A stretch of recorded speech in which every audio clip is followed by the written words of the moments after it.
2 days ago, Jeff McDonald posted the following. Just watch the sunrise from above the clouds. So stoked. Jeff got 19 likes and 7 comments. Not bad, Jeff. Geico has a comment to add that may make you even more stoked. In just 15 minutes, you could save hundreds of dollars on car insurance by switching to Geico. And if that doesn't put your head above the clouds, you'll have the extra money to scale a peak that will. Hashtag on cloud 9, hashtag savings. Geico. 15 minutes could save you 15% or more on car insurance. Blog Talk Radio.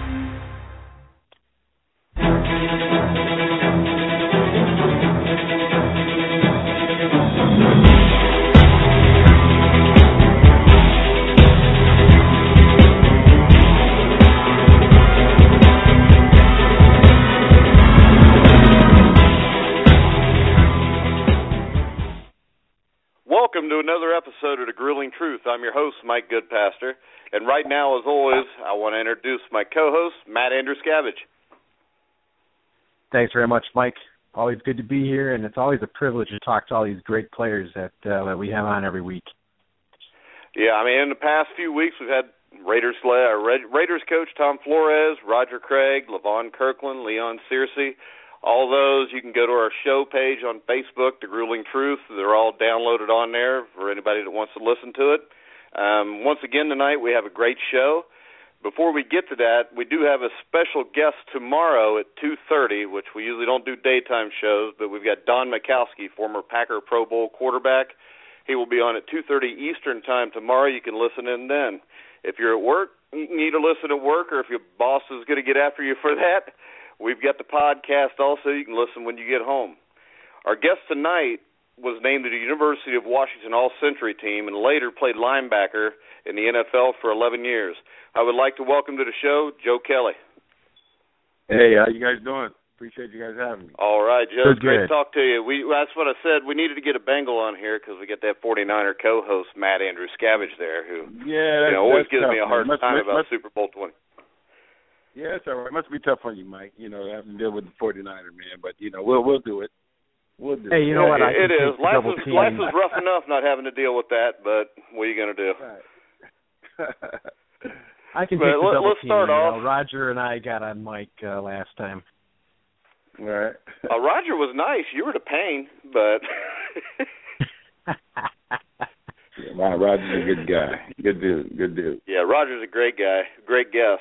You're going to have to outdo him, though, because we've got to make up a little bit for that Super Bowl 23. So. Well, yeah, it was still all those guys. It's still like yesterday.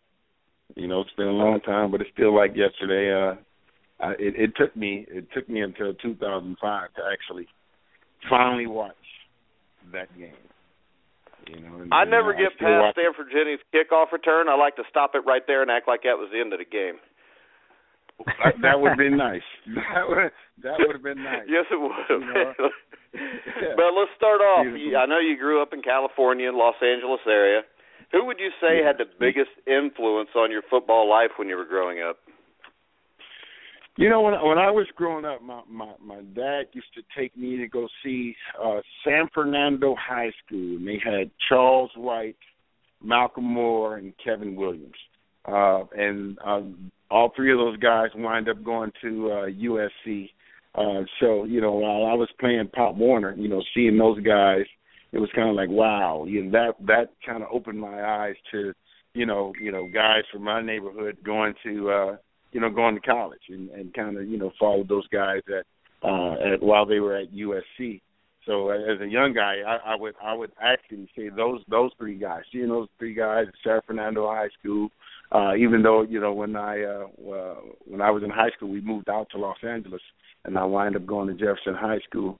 But initially, I would say those guys, and seeing them going to playing and winning the LAC championship, and try to do the same thing at Jefferson High School. Unfortunately, we got beat in the semifinals 2 years in a row, but had a great high school career.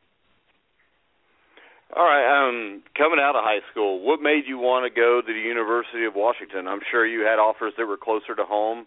What really stood out and made you want to attend the University of Washington? Well, at the time, Washington had won 3 out of the last 4 Rose Bowls, I believe. They just put a good whooping on Iowa. They just beat Iowa 28-0 in the Rose Bowl. You know, and honestly, USC didn't recruit me. I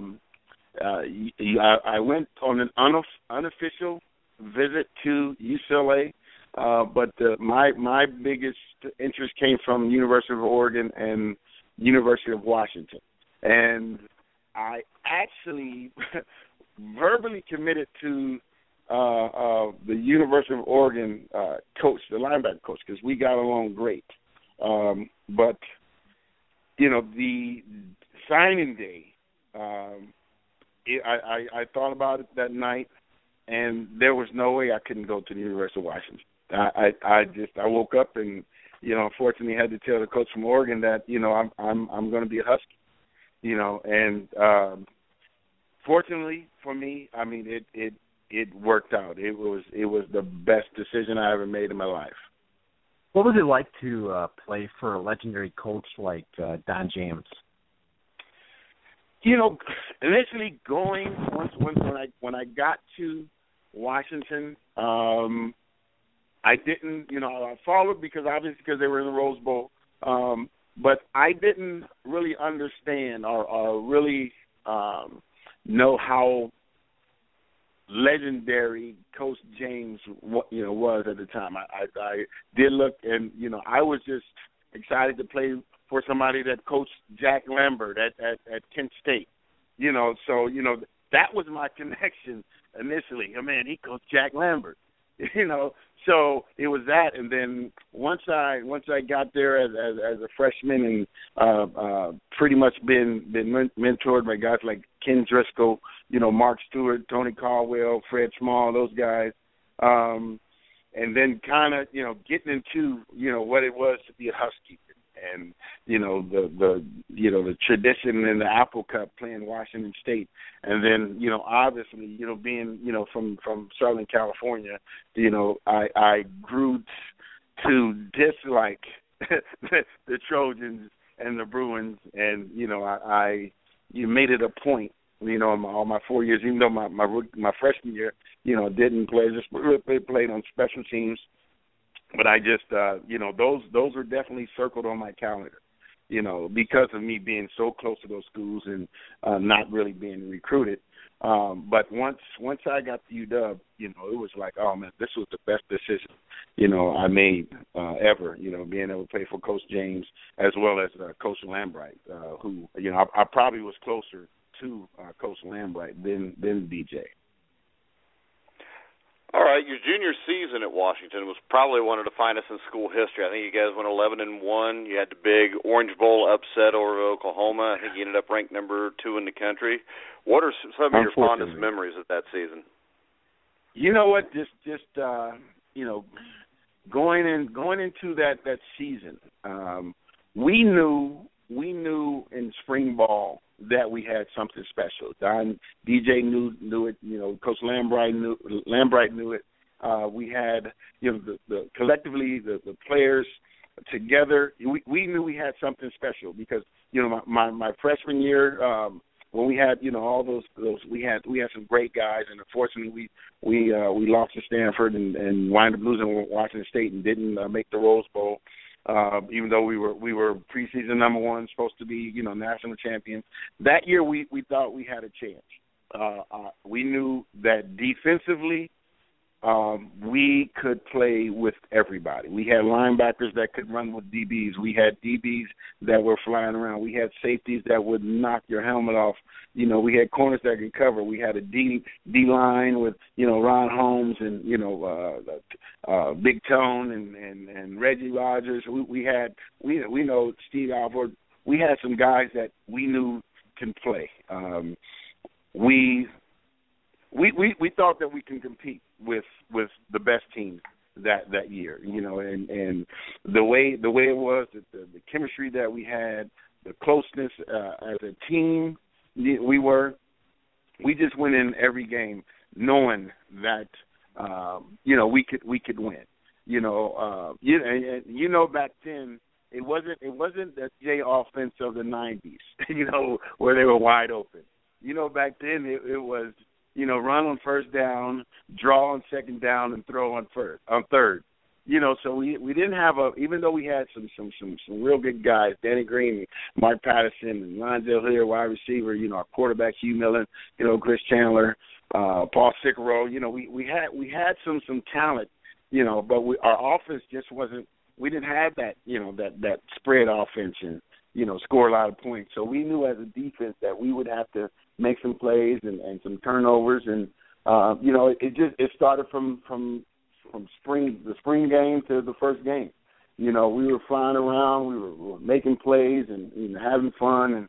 And, I think DJ, that was the first time I kind of maybe seen DJ kind of smile here and there, but I think he knew he had something special also. So it was a great year, special year. It was a great year personally for me. We knew when we got to the Orange Bowl. I had some great stories with Orange Bowl, but we knew we were the underdogs. But we were confident. We knew that we could kick their butt, and I'm dead serious. Not because I can say that now. Going into that game, spending time, on the boat with Oklahoma players and the Boz and their head coach. We couldn't wait to play, man. We couldn't wait for the kickoff because we just wanted to show them what Husky football, West Coast football was all about. Joe, we're always interested in getting players' perspectives about their draft day experience with the draft coming up. Share with us what it was like for your draft day. You know what? It was. I think it's more nostalgic now. As I see and then I last year just kind of looking and just really honestly understanding how blessed and just truly honored it was to be a first round pick. Going talking way back in the 1986 draft. I can honestly tell you that going into my junior year, I never even thought about it. I just wanted to come from South Central LA, play football, but I wanted to get my degree. I wanted to be the guy from South Central LA to get his degree. But it was after my junior year when we had all those guys drafted, and that was the year we played really 5 linebackers. Joe Krakowski was a starter my sophomore year, and then I wound up starting in front of him. But, our linebackers were such a strength that we had so many defenses that we played 5 linebackers, only 2 linebackers.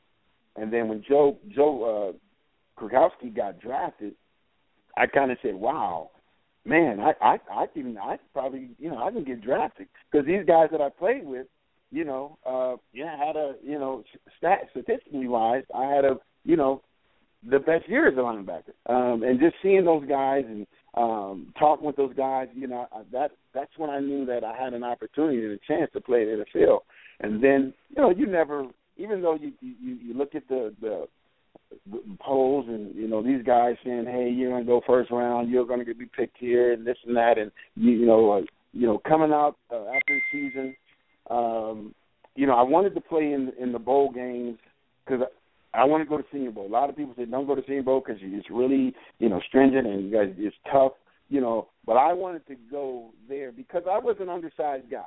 So I wanted to show that I could play with these big guys, these big All-American guys, and these big linemen that I can play against them and compete.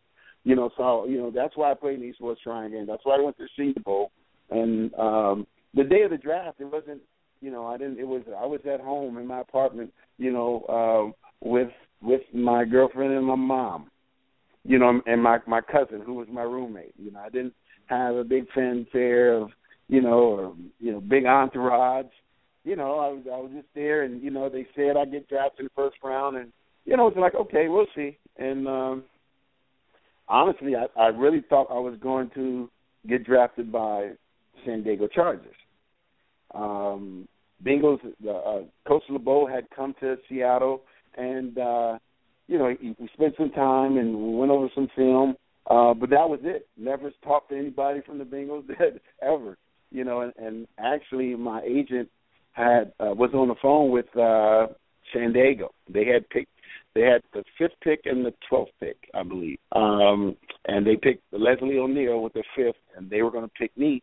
They had the 13th pick, I think it was, and they were going to pick me with their second first-round pick. And I was like, great, because I get to stay in California and play on grass, And next thing you know, we're looking at the TV, and they just announced my name. I didn't get a call ahead of time or anything.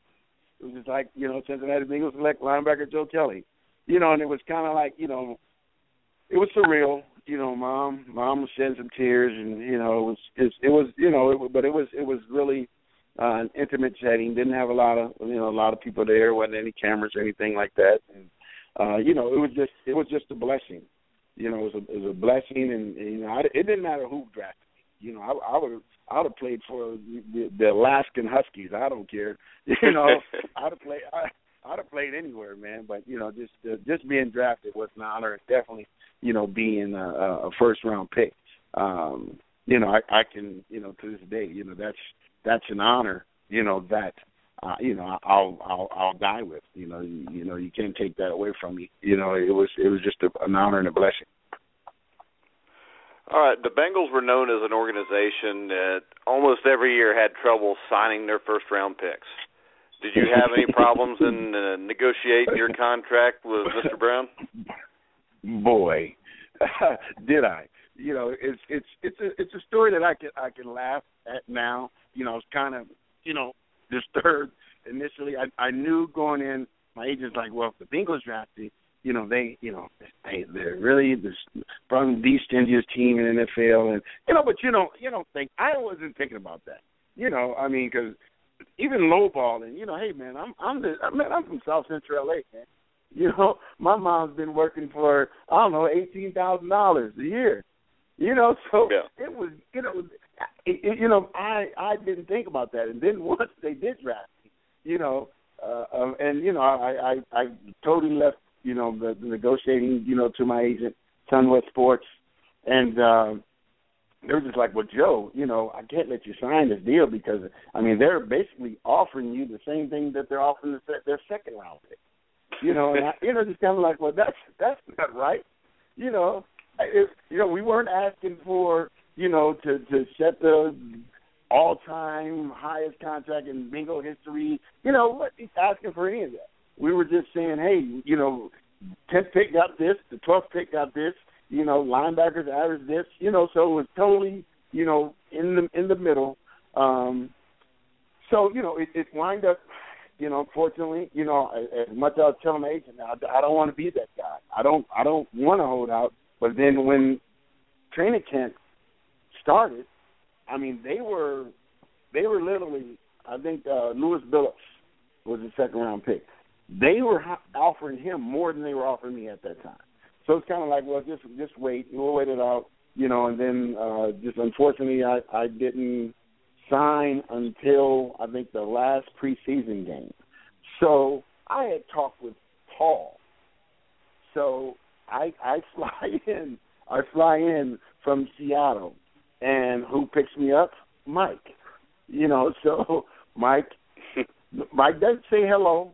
Anything. I'm just, here there's a couple of media there, with the camera, and Mike says, let's stop over. There's a little restaurant in the airport, So I'm like, okay, So Mike and I go and sit at the table, and he pulls out this little package, from his little briefcase, and he slides it across the table. Like throws it at me, sort of. So I'm like, what's this? He said, this is a contract. And he says, sign it. And then he tells me, I hope this is worth it. That was my introduction to Mike Brown, man. And I was like, I'm looking at this guy and like, this is unbelievable, man. I don't know if I should be terrified or, but it was like, it was more money than my mama made in her entire life. So it was okay, but that was my introduction to Mike Brown. Kind of like, here, sign it. So okay, I signed it. And we drove back to the Spinney Field, And I don't know. I think he probably said, you know, it was just the most awkward ride. Like, why did you have this dude pick me up, man? I could have sent the trainer. You know, he probably said 2 words to me. You know, so it's kind of like, okay, all right. You know, I got to go out and perform. You know, that's it. So, you know, that was my welcome to the Brown family moment.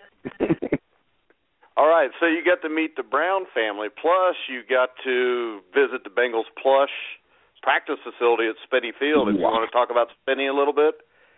Oh yeah, the Spinney Field. You know, with I think it was the aroma of Spinney Field. That was, I remember the aroma. That was better. Yeah, so, you know, I mean, honestly, man, I can honestly tell you, hey, you know, I'm this kid from South Central LA, man, and I didn't care, you know, Spinney Field, you know, I just knew, hey, this was a professional team, you know, and this is the NFL. So, you know, I couldn't really say anything bad about the facility because I had not gone to any other NFL facility. Had I gone to any other NFL facility that I visited later on in my career, I would have known that this was the worst piece of bleep, bleep, bleep. You know, I mean, it was bad. You know, the weight room, literally in the weight room, you had to, you know, Kim Woods, you have this schedule, you go in the weight room, have all these things that you have to do, these different, you know, work on these different machines.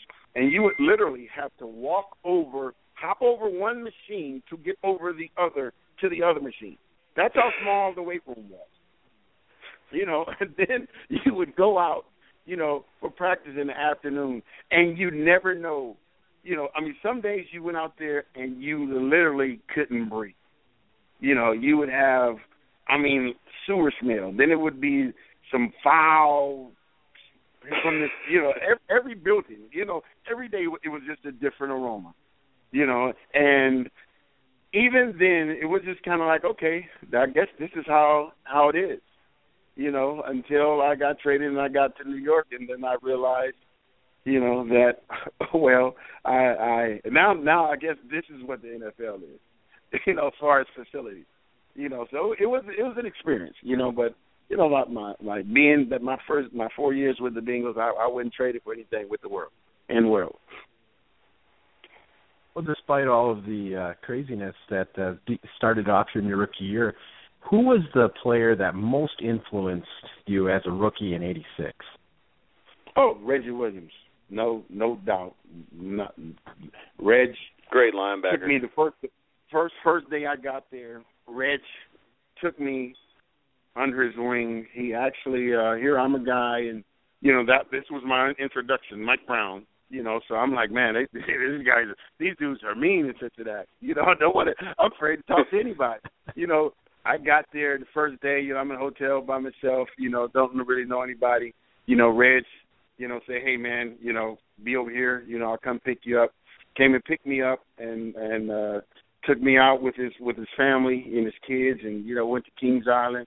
And, I mean, from day one, literally from day one, you know, Reggie, you know, kind of took me and, you know, going looking at film, practicing, you know, sitting there and talking and telling me, you know, what to expect, you know, kind of what I kind of told him about, you know, Mike Brown, and he just kind of, you know, no, don't worry about Mike, you know, just play, you know, so it was kind of like he was just, you know, he was my tutor, just, you know, talking how to deal with the media and you know, the pressures of playing, man, you know how to play football, you know, bottom line, you know, this is still football.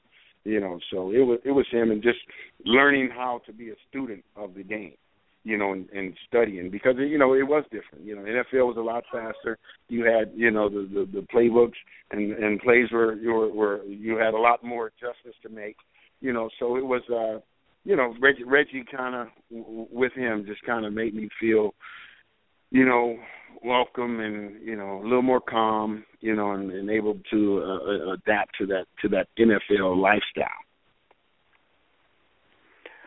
All right.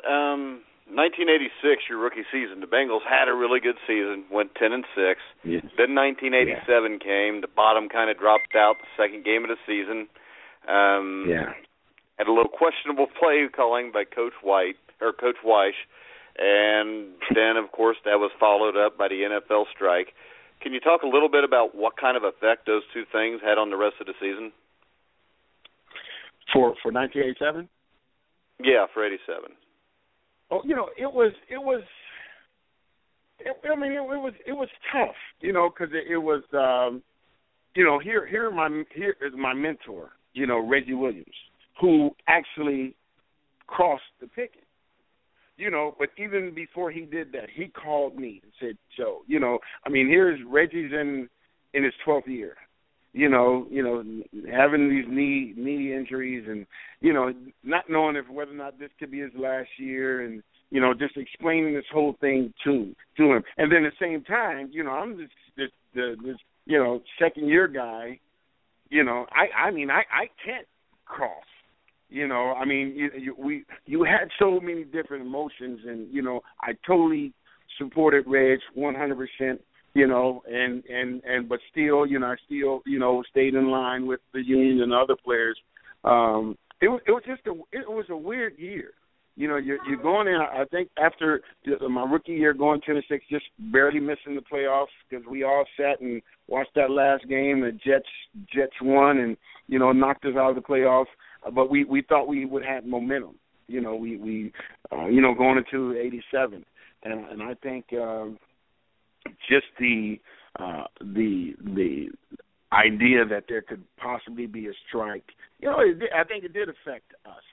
In a negative way. You had, and then with Reggie talking about, not striking, you had, you were pulling on emotional strings. Guys were upset, so we didn't have that cohesion. In the NFL, everybody's good, man. So there has to be something special. And when you talk to other guys, I'm sure when you were talking to some of the 49ers, I think we were better than them. That year we were, in my opinion, I still to this day. But they had something special. I agree. It was special. You got to have that.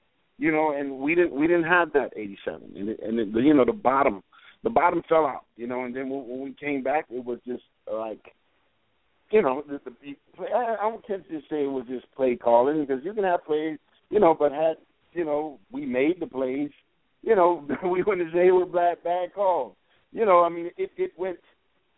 Defense, we fell apart. You recall that year, I think we lost maybe 7 or 8 games that we were leading in the fourth quarter, the last 4 or 5 minutes. It was an odd year, I think we finished, I think it was 4-12. I know it was terrible. 4-11. I think it was 4-11 because I think it was short a game that year. Yeah, that's right. 4-11. But I think that is what propelled us into 1988. Because we had our offensive line. We had a Hall of Famer. But we had Joe Walters, Max. We had some special guys. We had Boomer. We had James Brooks. We had some good Eddie Brown, Tim McGee. We had Chris Collinsworth. So offensively, we had some special guys. Defensively, we were young. We were young, and we were, we were ready. And I think we were talent-wise, we were just as good as anybody. So we knew we had something special. It just in '87, it just, the bottom fell out on us, and that happens. Hey, real quick for all the listeners out there, our live show ends at the bottom of the hour in about a minute. Top of the hour, about 12:15 tonight Eastern time. You'll be able to actually click on the link and listen to the last 15 minutes of the interview, which will be archived. Matt, you got the next question. Okay, Joe, moving on to 1988, very special season, one of the finest in franchise history. What was the reason, in your mind, for the turnaround? I think having that season, having the taste of '87 in your mouth. We went into training camp, and that's when Sam decided he wanted everybody to be closer. You had, it was just a natural attrition of when you go to lunch, your buddies, most of the blacks over here, most of the white guys over here. You know, everybody was just with guys who they were comfortable with. Well, you know, Sam decided, hey, I'm going to room, you know, an offense with defense. I'm going to room a white guy with a black guy. You know, and that's when me and Chris Collins became roommates. And it was just, you know, Chris had been my teammate for 3 years, but, you know, I didn't know Chris like that. Chris didn't know me like that. But, you know, rooming together, he found out, you know, hey, I'm this kid from, you know, he just knew me from Washington. He didn't know I was a kid from South Central L.A. You know, I didn't know, you know, his roots in Florida. You know, so, you know, we got comfortable with one another. And, you know, it just built. The momentum just built in training camp. It built, and you know, we started on that win streak. So, you know, it was there. All the pieces were there. That special, you know, that thing that you have to have, you know, because everybody's good, but you know, those Seattle has that special thing. New England has that special thing, you know, and we had it, you know, and you know, all season, you know, we had it, and it kept going, you know, and I truly think, you know, if we had played San Francisco 5 times, we would have beat them 4 times. You know, but we you know, we were, you know, no excuse, but you know, that night leading up to the Super Bowl with Stanley Wilson, that did affect us, because we woke up in the morning, we weren't talking about Super Bowl, we were talking about Stanley. You know, and Stanley was a viable part of our offense. And you know, hey man, they had one more drive than us. You know, we played them pretty good. They played us pretty good. You know, but you know, you had that guy, you had that special guy, that number 16. You know, I mean, it was a special drive. It was a historic drive. We were just unfortunately to be on the opposite end, you know, of that. You know, but at the end of the day, you know, I can look back and reflect now. Man, it was a Super Bowl, man. Dude, I was in my 3rd year. You know, just the fact that I was in the Super Bowl, and then Sam was going to introduce, you know, the defense. So, you know, I kind of came out like a rabid dog. You know, I was, you know, but this was the Super Bowl, man. This is what you dream about as a kid, you know, and it actually happened, you know. So, you know, it was still, even to this day, man, there's no bitter, you know, feelings. You know, it was hard to watch it for a while, but just the fact that, hey, man, you have guys who, you know, played their whole career, never even got an opportunity, or even got close to playing in the Super Bowl. You know, it didn't finish like we wanted it to, but you know, it was special, and I still hold that and have those fond memories of, you know, leading up to the game, and we're down there dealing with the riots and all that stuff that happened. You know, Stanley Wilson, that was just a part of the experience. That was just a part of, you know, what we dealt with, and you know, that memory is ingrained in the back of my head, you know, and then you know, it's more good than bad. So, you know, it was definitely a great experience, and you know, something that, you know, I'm sitting in my man cave right now, and I'm looking at all my posters and my Bengals stuff, man, and my helmets, and no 49er stuff anywhere. You know, definitely. That's the way it should be. That's the way God intended it. Hey, but as you talked, I mean, with that Super Bowl, I mean, I don't think people realized how important Stanley Wilson was to the team. I think he scored a couple touchdowns against Seattle. He had Tim Crumry going down. And then there's probably 4 or 5 plays in that game. If you change one play, the Bengals win the Super Bowl. Now, my question to you is this. What was the defensive mindset facing Joe Montana in that final drive? Well, believe it or not, we had played, you know, it was in 2016. We had held Joe to 13 points. Jerry hooked up. Jerry had his yards, you know, Super Bowl record. That's fine. But other than that, our goal was to keep him out of the end zone, which we did, you know, and we played base defense the entire game. We played base defense. We started off in that drive with base defense, you know, with 92 yards to go. You know, we started, and if you recall, you remember we had them 2nd and, 21. Yeah, you had the Randy Cross penalty, I think, it started a drive. Yeah, we had the penalty and the holdings. Yeah, it was second and 21, you know, in that drive, and LeBeau switched. and he went to the dime package. Now, we played them base the entire game, and we did pretty well. On that 2nd and 21, he switched to dime defense, so me and Reggie and I want to say either Leon and Emmanuel King, we came off the field, and we were saying some choice words that I can't say on the radio, but we were pissed because they didn't come out and 4 wide receivers, they stayed base. They try to switch up and do all these formations, but they still played their base offense. And not to say, okay, here, if you'd have played me, we'd have won. But we still think we would have won because you would have stayed in base defense. We were in base defense. We played them good. But they made a play. Joe made a play. We had an opportunity. We had opportunities to make a play. And they made more plays. That's it.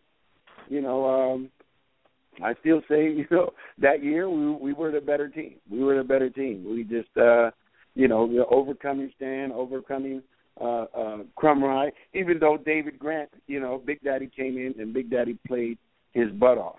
He played a heck of a game there. Yeah, he played his butt off, man. So, but you still those are pieces. Still Tim Crumrye, one of the best defensive linemen in Bengal history. You lose him. Stanley Wilson was he was that. He was that electric in our offense. You had James and Ickey, but he was that guy. He was that guy that could grab a hold because, not most of the public really didn't know that there was a lot of turmoil on our sideline offensively, because, you had some coaches that wanted to run the ball, and then you had coaches who wanted to throw the ball. And you had our offense that was literally arguing coming off the field.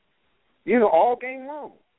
They do show a clip on the Super Bowl when you see Sam go over there and Sam says some choice words to the offense. Because, it was all of a sudden, it was this selfish thing that was taken over. Because, that year, our offense, they were the stars. Defense was the no-name guys. But if you remember that run, it was the defense that got us to the Super Bowl. Well, your defense was ranked top 10 that year, I think. Yeah, we got us to the Super Bowl because offense. Even though they were number one scoring offense that year, they were having some issues the last 2 or 3 games. And Super Bowl San Francisco, and I didn't think that defense could hold our offense to what they held them to. You take away Stanford's touchdown, run. Then it's that and all field goals. Who would have thought that? You think the offense would have scored at least one touchdown. But it was. It was just there. It was meant for San Francisco to win. If it was meant for us to win, we would have won. And it's no excuses. We don't have an excuse. They, on that day, they were the better team. Even though I still hate San Francisco to this day. Being the Bengals were the better team that day, no matter what or Matt wants to admit it or not. Yeah. Well, being the Niners fan that I am all my life, I'm not here to rub salt in any wounds or anything like that. But I'm just curious, as you're recounting that final drive, and you're talking about how the Niners are in their base, and you guys were playing your base defense most of the game. When the Niners got down to the 10. Were you guys expecting? It looked like a couple of players went with Jerry. Was it a real surprise that the ball went to John Taylor? Or what do you remember about that last play? No, I remember Dick LeBeau called the best defensive call. We had it. The call was made for him to throw the slant to John. We had it. If you look at it, you're literally talking about fingertips. Wow. The defense that we called was for those slants. It was for the safety to hit that slant. We had it was like San Francisco could have just told us what they were going to run because we knew what they were going to run, and LeBeau had called the perfect defense. You know, I mean, it's a situation where, okay, here, I know that if they're going to run this lead draw to me, you know, I'm anticipating. So, you know, all I'm doing is trying to get a jump. You know, so it was one of those things. You know, the safety is reading it, the linebackers are reading it, and it's just like, okay, you don't want to go too fast because you'll overplay it, but you don't want to go too slow. So it was just a perfect pass, perfect time. It was perfect time, you know, because if it was not even half a second, you know, a millisecond later or even quicker, we would have had it. The ball would have been knocked down. You know, so we had the call. You go ahead. Well, we got about 4 minutes left here. Tell us a little bit what you're doing now. I know you're doing some great things in the city of Cincinnati. Yeah. Just briefly sum it up and before we get off the air, because everybody really needs to hear about this because you're doing some really great work. Yeah, when I retired in '97, I decided to stay in Cincinnati and started Kelly Youth Services.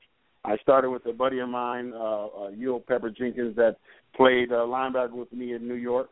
And what we do, I provide group homes for kids who are at risk, abused, neglected kids who are wards of the state. So when the state takes custody of kids out, you know, take them out of the home because of abuse, neglect, they find a place like, you know, similar to mine. And these are kids in a foster care system that can't really maintain in a foster home. So they need a more strict placement. So, you know, we take them and we're like surrogate parents. So, you know, we're you know, getting them into school and getting them to extracurricular activities. You know, we provide therapy. You know, we have a wide variety of different kids. And, you know, over the years, I've been doing it since May of '98, and we've had well over 2,000 kids, and we've had a lot of success.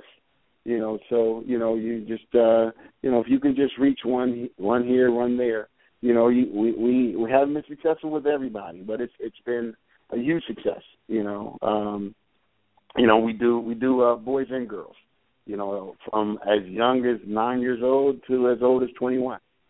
You know, so it's definitely time consuming.